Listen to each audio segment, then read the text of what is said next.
আমার ভাই সিপিএম করে, আমার ভাই বাড়িতে নয় বর্তমানে, তো বাবার বাড়িতে আমি, আমার দিদি, আমার বোনের জামাই আমরা আছি।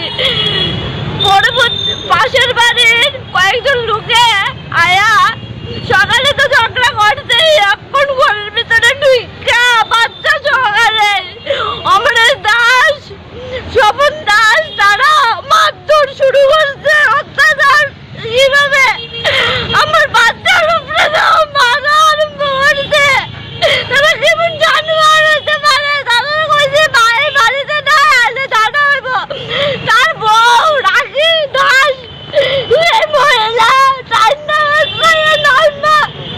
কিভাবে মারধর পুরুষ লোক হয়ে গেলে জানি কিভাবে মারধর করলো তারা।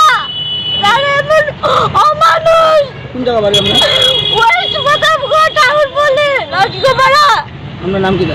প্রতিমা সরকার। আপনার বাচ্চা কবে শুরু? 1 মাস হচ্ছে, 2-3 দিন আগে বাচ্চার রক্ত গেছে। থানাতে আসছিলেন? কি বলছে থানা? থানা কইছে আগে ডাক্তার কাছে যাইতাম, তারপরে এদিনগর থানা যাইতাম, তারা যাইতো না, বুঝাইছে। তারা অ্যাকশন নিব কইতাছে, অ্যাকশন নিব, দেখা যাক। মারছে কি আপনি?